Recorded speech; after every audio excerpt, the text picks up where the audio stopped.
그것은 평범한 월요일 아침이었다. 지하철 2호선 오전 8시 30분 출근길 인파가 밀물처럼 쏟아지던 그 순간 72살 박정순 할머니는 손잡이를 겨우 잡은 채 흔들리는 열차 안에 서 있었다. 허리는 구부정했고 오른손엔 낡은 청가방이 들려 있었다. 노인에게 자리를 양보하는 사람은 아무도 없었다. 모두 고개를 숙인 채 핸드폰을 들여다보고 있었다. 그때였다. 열차가 급정거하며 휘청이는 순간 할머니의 몸이 앞으로 쏠렸다. 아이고. 할머니의 청가방이 옆에 서 있던 젊은 남자의 팔에 부딪혔다. 30 초중반쯤 돼 보이는 정장을 단정하게 차려입은 남자였다. 그는 눈살을 찌푸리더니 할머니를 향해 거칠게 한마디를 내뱉었다. 좀 조심하시면 안 돼요? 옷이 구겨지잖아요. 그러더니 팔꿈치로 할머니의 어깨를 슬쩍 밀어냈다. 세게는 아니었지만 분명히 의도적인 행동이었다. 할머니는 비틀거리며 손잡이를 간신히 붙잡았다. 주변 사람 몇이 흘끗 쳐다봤지만 아무도 나서지 않았다. 할머니의 눈가가 붉어졌다. 하지만 아무 말도 하지 못했다. 그리고 다음 정거장 동대문역 사문화공원역. 문이 열리자 그 젊은 남자는 갑자기 무릎을 꿇었다. 출근하던 수십 명이 멈춰 서서 그 장면을 바라봤다. 남자의 눈에는 눈물이 고여 있었다. 도대체 그 두 정거장 사이에서 무슨 일이 있었던 걸까?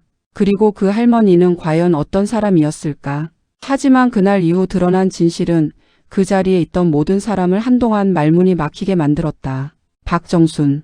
1952년 경북 안동에서 태어난 그녀는 72해를 살면서 단 한 번도 자신이 대단한 사람이라고 생각해 본 적이 없었다. 그저 묵묵히, 그저 성실하게.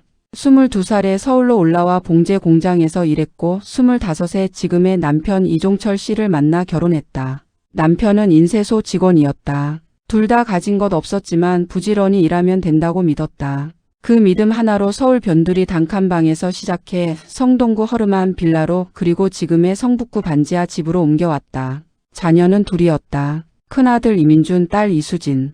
민준이는 어릴 때부터 공부를 잘했다. 서울대 경영학과에 입학했을 때 정순 씨는 공장 식구들 앞에서 처음으로 엉엉소리 내어 울었다.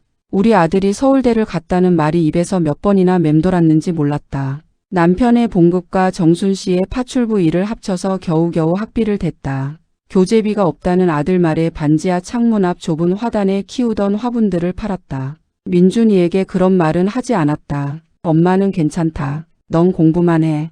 졸업 후 민준이는 대기업에 입사했다. 그리고 결혼을 했다. 며느리는 강남 출신의 윤서연이었다. 첫 만남 날 서연 씨의 어머니가 식사 자리에서 조용히 정순 씨에게 물었다. 어머니 혹시 지금 사시는 데가 어디세요?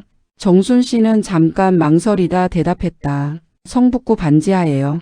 그 순간 서연 씨 어머니의 표정이 미묘하게 굳었다. 정순 씨는 그걸 놓치지 않았다. 하지만 아무 말도 하지 않았다. 결혼 후 민준이는 강남구 아파트로 이사했다. 처갓집이 전세 보증금 일부를 댔다고 했다. 정순 씨는 아들에게 물었다. 우리는 못 도와줘서 미안하다. 아니야 엄마.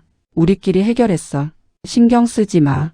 그 말이 참 다행이면서도 참 쓸쓸했다. 민준이가 결혼하고 2해가 지나 손자 이준서가 태어났다. 정순 씨에게는 세상에서 가장 예쁜 아기였다. 병원에서 처음 준서를 안았을 때 손이 떨렸다. 이렇게 작고 이렇게 따뜻한 것이 있다는 게 신기했다. 그런데 그 즈음부터였다. 며느리 서연이 조금씩 달라지기 시작한 것이. 처음에는 작은 것들이었다. 시어머니가 반찬을 싸들고 가면 아 어머니 이런 거 안 드셔도 되는데요 라고 했다. 아기를 보러 가면 준서 지금 낮잠 자는 중이라서요. 다음에 오시는 게 어떨까요? 라고 했다. 정순 씨는 그때마다 그래 하고 발길을 돌렸다. 민준이도 바빠졌다. 전화를 해도 잘 받지 않았다. 나중에 다시 전화할게 엄마. 그 나중에가 점점 길어졌다. 그래도 정순 씨는 아무 말 하지 않았다. 아들이 잘 살고 있으면 그걸로 됐다. 그렇게 생각하려 했다. 하지만 어느 겨울밤 반지하 창문에 성에가 낄 무렵 정순 씨는 혼자 식탁 앞에 앉아 밥을 먹다가 문득 자신의 손을 내려다봤다. 주름지고 굳은 살 박인 손이었다. 50년을 일한 손이었다. 그 손이 낯설었다. 아니 그 손으로 붙잡아온 삶이 갑자기 아득하게 멀어지는 느낌이었다. 나 지금 뭘 하고 있는 걸까? 그날 밤 정순 씨는 처음으로 일기를 쓰기 시작했다. 누가 읽을 것도 아닌 그냥 자신을 위한 글이었다. 그 일기 첫 페이지에는 이런 문장이 적혀 있었다. 나는 오늘도 괜찮다. 내일은 더 괜찮을 것이다. 하지만 그것은 사실이 아니었다. 그리고 그 일기 속 어딘가에는 아직 아무도 모르는 비밀이 숨어 있었다. 그해 봄 민준이에게서 연락이 왔다. 엄마, 우리 이번 달에 좀 어려워서 생활비 쪽으로 잠깐만 도와줄 수 있어? 정순 씨는 아무 말 없이 통장을 꺼냈다. 잔액은 230만 원. 그달 파출부 일수익과 노인 일자리 사업 급여를 합친 전부였다. 그녀는 150만 원을 이체했다. 그리고 말했다. 이게 전부야. 괜찮지? 고마워 엄마. 다음 달에 꼭 갚을게. 다음 달이 왔지만 갚는다는 말은 없었다. 정순 씨는 먼저 말하지 않았다. 아들이 부끄러울까봐. 그런데 그달 말 며느리 서연의 SNS에 올라온 사진이 있었다. 가족끼리 제주도 여행을 다녀온 사진이었다. 준서의 웃는 얼굴이 가득했다. 민준이도 함께 웃고 있었다. 정순 씨는 그 사진을 한참 들여다봤다. 화가 났냐고 물으면 솔직히 모르겠다. 그냥 가슴 어딘가가 텅 빈 것 같은 기분이었다. 딸 수진이는 달랐다. 광주에서 남편과 작은 분식집을 운영하며 빠듯하게 살고 있었지만 한 달에 한 번은 꼭 전화해서 목소리를 들었다. 엄마 밥은 먹었어?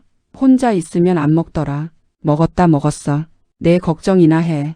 수진이는 가끔 택배를 보냈다. 고구마, 참기름, 멸치. 보잘것없는 것들이었지만 정순 씨에게는 그게 세상에서 가장 맛있는 음식이었다.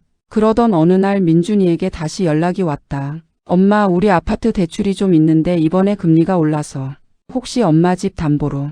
정순 씨는 전화를 끊지 않았다. 그냥 듣고 있었다. 반지하 집.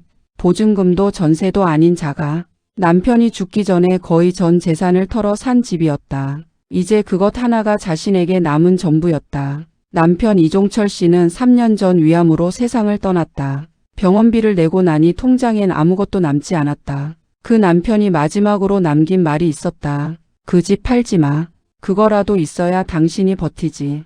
정순 씨는 아들에게 말했다. 미안하다. 그 집은 못 해줄 것 같다. 전화가 끊겼다. 그날 밤 처음으로 아들에게 섭섭하다는 감정을 느꼈다. 아니, 그것보다 더 깊은 무언가. 자신이 그토록 희생해온 삶이 이제 자신에게 아무런 의미도 아닌 것 같은 허탈함.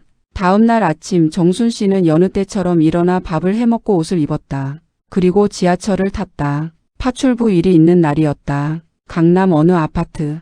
거기 사는 젊은 부부의 집을 청소하는 일이었다. 그리고 그날 지하철 2호선 안에서 그 남자를 만났다. 열차가 흔들렸을 때 정순 씨의 가방이 그 남자의 팔에 닿았다.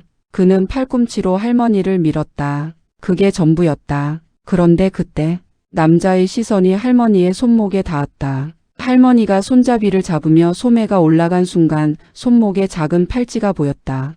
은빛 팔찌. 거기에 새겨진 작은 글씨. 정순아 사랑해. 종철.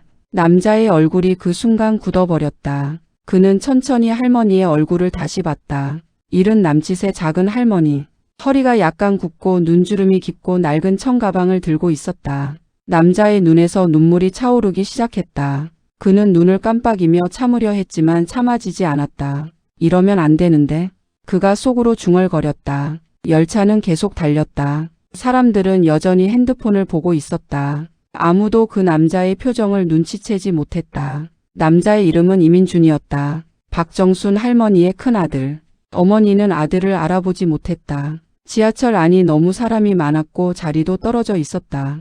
아들 얼굴을 자주 보지 못한 탓에 정장 차림에 짧아진 머리카락이 낯설었던 것인지도 몰랐다. 하지만 민준이는 알아봤다. 어머니의 손목에서 그 팔찌를 봤을 때 그 팔찌는 아버지 이종철 씨가 마지막 입원 직전 병원 근처 작은 시장 골목에서 사서 어머니 손목에 끼워줬던 것이었다. 아버지가 세상을 떠난 후에도 어머니는 그것을 단 하루도 빼지 않았다. 민준이는 알고 있었다. 그리고 방금 자신이 한 짓을 알고 있었다. 자신이 팔꿈치로 민 사람이 어머니라는 것을.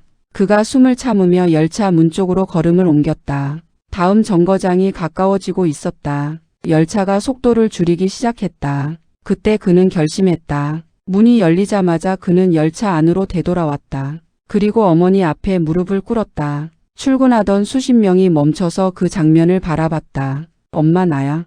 민준이야. 정순 씨는 눈을 깜빡였다. 그 남자의 얼굴을 다시 봤다. 천천히 윤곽이 맞춰졌다. 민준아? 민준이의 눈에서 눈물이 흘렀다. 미안해 엄마. 몰라봤어. 아니 몰라본 게 아니야. 내가 잘못한 거야. 주변이 조용해졌다. 아무도 아무 말을 하지 않았다. 그냥 지켜봤다. 정순 씨의 눈가가 붉어졌다. 하지만 아들을 나무라는 말 대신 이렇게 말했다. 일어나라. 바지 더러워진다. 지하철을 내린 둘은 근처 작은 카페에 마주 앉았다. 민준이는 말을 시작하지 못했다. 커피잔만 손에 쥐고 있었다. 정순 씨가 먼저 말했다. 어디 가던 길이냐? 회사. 늦겠다. 가라. 엄마. 가라고. 민준이가 입술을 꽉 깨물었다. 그리고 결국 입을 열었다. 나 요즘 많이 힘들었어. 회사도 그렇고 서연이랑도 그렇고. 근데 엄마한테는 말을 못했어. 돈 얘기 꺼낼 때마다 엄마가 아무 말 없이 다 해줘서 오히려 더 못하겠더라고. 미안해서. 정순 씨는 말없이 듣고 있었다. 집 담보 얘기한 거 엄마가 거절한 거 맞잖아. 그거 섭섭했냐고 서연이가 물어봤을 때 나는 아니라고 했는데. 근데 솔직히는 조금은 그랬어. 그 말이 끝나자 정순 씨의 눈빛이 잠깐 굳었다. 그녀는 조용히 청가방을 열었다. 그리고 낡은 수첩을 꺼냈다. 그것은 일기가 아니었다. 가계부였다. 그녀가 말했다. 이거 봐라. 민준이는 수첩을 받아들었다. 첫 장부터 넘기기 시작했다. 거기엔 날짜와 금액이 빼곡히 적혀 있었다. 2003년 3월 민준이 교재비 47,000원. 2003년 9월 민준이 학기 등록금 230만원 화분 팔아서. 2007년 4월 민준이 취업 양복 구입비 대납 15만원. 2011년 8월 민준이 결혼 준비금 보태기 200만원. 2019년 6월 민준이 생활비 150만원. 2020년 2월 민준이 생활비 150만원. 2021년 11월 민준이 생활비 200만원. 그리고 맨 마지막 페이지에 합계 2,847만 3천원. 받은 것 0원. 민준이의 손이 떨렸다. 그는 그 숫자를 한참 바라봤다. 2,800만원. 그의 어머니가 파출부로 일하고 노인 일자리로 일하고 화분을 팔고 아버지 죽고 난 후에도 혼자 반지하에서 아껴 모은 돈들. 그것이 전부 자신에게 간 것이었다. 그리고 그가 어머니에게 갚은 돈은 단 한 푼도 없었다. 엄마. 목이 메었다. 말이 나오지 않았다. 정순 씨가 말했다. 내가 섭섭하다고 한 그 집 얘기. 그 집은 아버지가 생전에 이것만은 팔지 말라고 한 거야. 내가 거절한 게 아니고 아버지가 못 팔게 한 거야. 알겠냐? 민준이가 고개를 들었다. 눈이 빨갰다. 몰랐어. 그래 몰랐겠지. 내가 말 안 했으니까. 카페 안이 조용했다. 창밖으로 사람들이 분주하게 지나쳤다. 민준이는 엎드리듯 테이블에 이마를 대고 흐느꼈다. 소리 없이 어깨가 흔들렸다. 정순 씨는 아들의 등에 손을 얹었다. 그리고 아무 말도 하지 않았다. 민준이는 그날 회사에 연차를 냈다. 둘은 카페에서 나와 가까운 공원 벤치에 나란히 앉았다. 봄볕이 부드럽게 내려앉은 날이었다. 민준이가 물었다. 엄마 진짜 괜찮아? 지금 생활은? 정순 씨는 잠깐 생각하다가 대답했다. 일은 있어. 몸은 좀 힘들어. 그래도 나는 괜찮다. 왜 한 번도 힘들다고 안 했어? 정순 씨가 먼 곳을 바라보며 말했다. 네 가정 행복하게 사는 거 보면 나는 그걸로 됐어. 엄마는 원래 그런 거야. 민준이가 고개를 저었다. 아니야 엄마. 그게 당연한 게 아니야. 그러면 안 돼. 정순 씨는 잠시 침묵했다. 그리고 말했다. 사실은 외로웠어. 많이. 처음 하는 말이었다. 살면서 단 한 번도 자식들에게 외로웠다고 말한 적이 없었다. 그 말을 꺼내는데 72년이 걸렸다. 민준이는 눈물을 닦으며 어머니의 손을 잡았다. 굳은 살 박인 손, 주름진 손. 그 손이 이렇게 작은 줄 몰랐다. 앞으로는 자주 볼게. 준서도 데려올게. 서연이는? 민준이가 머뭇거렸다. 서연이도 사실 엄마한테 잘못한 게 많다는 거 알아. 내가 얘기할게. 정순 씨는 고개를 끄덕였다. 며느리 얘기는 더 이상 하지 않았다. 원망도 하지 않았다. 이미 오래전에 마음 안에서 정리한 것들이었다. 한 달 뒤, 정순 씨의 반지하 집 앞에 차가 한 대 섰다. 민준이와 서연이 그리고 준서였다. 서연이는 문 앞에서 고개를 숙였다. 어머니 제가 많이 부족했어요. 죄송해요. 정순 씨는 잠깐 서연이를 바라봤다. 그리고 문을 활짝 열며 말했다. 들어와라. 밥은 먹었냐?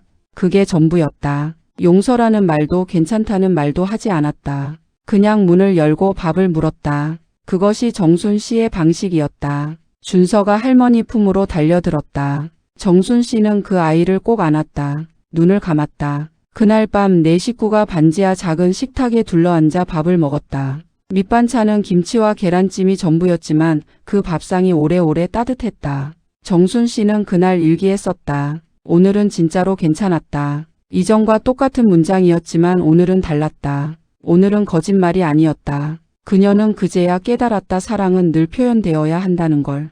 그리고 외로움은 참는 것이 아니라 말해야 한다는 걸. 72년이 걸렸지만 그녀는 이제 그걸 알았다.